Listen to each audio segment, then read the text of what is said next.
Shqipëria paraqitet me probleme të shumta me adresa në emërimin e rrugëve dhe shesheve, ndërsa vijon të ketë emra komunash që nuk ekzistojnë më pas ndarjes administrative që ju bë vendit. Në takimin e zhvilluar me prefektët, kryetarët e bashkive, drejtues të zyrave të gjendjes civile, ministri i Brendshëm Sandër Llesha i tha se situata duhet të ndryshojë në funksion të shërbimeve sa më të mira publike, por njëkohësisht edhe për më shumë siguri. Kemi një regjistër kombëtar të gjithë rrugëve, sa rrugë ka ky vend. Një regjistër kombëtar të fshatrave, të qyteteve.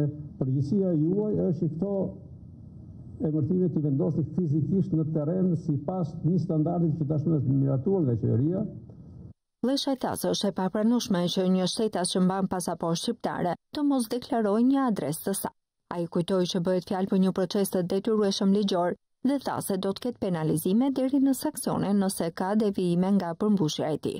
Ai që marr pasaportë të vendi, se s'bën, duhet të ketë një adresë vlefshme. Nëse nuk do ta ketë, ne do të vendosim sanksione që ai do t'i krijojnë probleme dhe kufime kalimin, nëse ai figuron njëri që ka pasaportë shqiptare, por nuk ka një adresë të identifikuar në Shqipëri.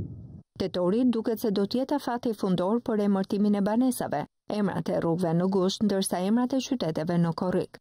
Sa ka një tjetër detyrë në funksion të gjenerimit të listave të zgjedhësve, do të jetë verifikimi në terren i personave mbi 100 vjeç, dhe që në Shqipëri rezultojnë të janë 1000.